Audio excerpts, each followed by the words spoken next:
Hi, I'm Nir Eyal, and this is the Near and Far podcast. This podcast is about business, behavior, and the brain. On this show, I do a few things. I read quick articles I've written about topics shaping your behavior. I interview authors of books I enjoy, and from time to time, I devote episodes to answering your questions. If you want to ask me a question, visit the podcast page on iTunes, go to ratings and reviews, and ask me a question by leaving a review. I promise to read it and possibly include your question in a future episode, so please, ask me anything. Now, enjoy the episode, and for more, you can always visit me at nearandfar.com. Can't seem to stick with your commitments? Try making a pact. By Nir Eyal, narrated by Johnny Heller. You've surely heard the protest chant, "What do we want?" Insert social change here. When do we want it? Now. But imagine walking by a protest and hearing this. What do we want? We're not really sure. When do we want it? Whenever you get around to it, it's fine. Thank you. Doesn't have the same ring to it. And yet that's closer to how we talk to ourselves when we're trying to make a change to our habits or routines. We say to others, do it or else, but we say to ourselves, give it a try sometime, or not. Do whatever you feel like.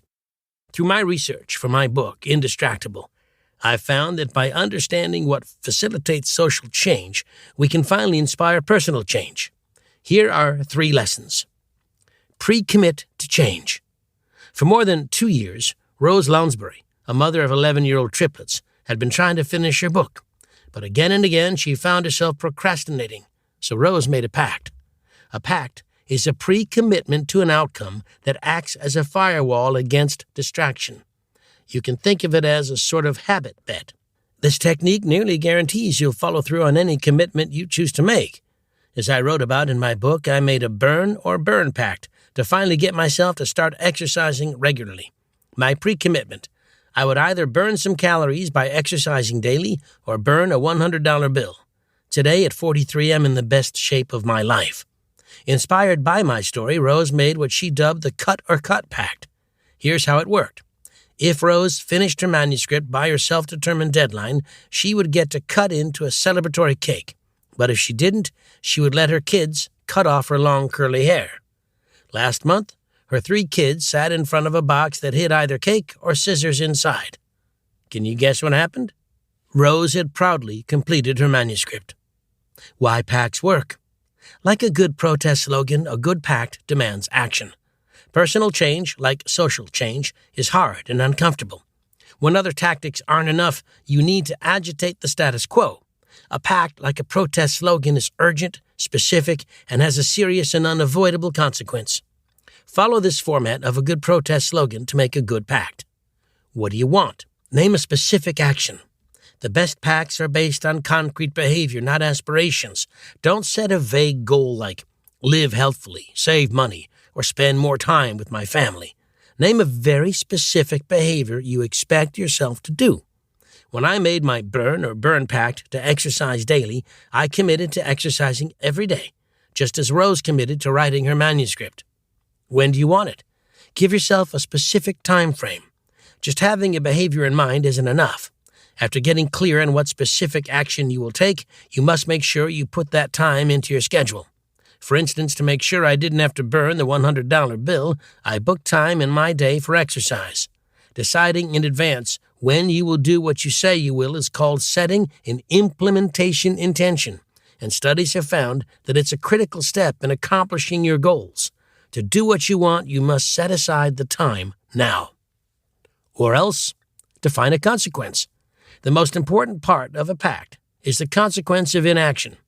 A pre-commitment acts as a firewall against distraction by imposing a cost to going off track.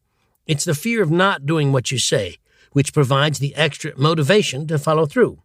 In my case, it was the lost cash. In Rose's case, it was her lost hair. The potential cost must hurt, or it won't prove effective. While making a pact can be incredibly effective, it's important to note that pacts aren't good for every goal and must be done after implementing the first 3 steps to becoming indistractable. Pacts can backfire if you haven't mastered internal triggers, made time for traction by scheduling your day, and hacked back external triggers. When Rose made her cut or cut pact, she had already done all that. It's also important to ensure you're working toward the right goals. If you commit to taking the wrong steps with the pact, you'll do them, but they might not get you what you want.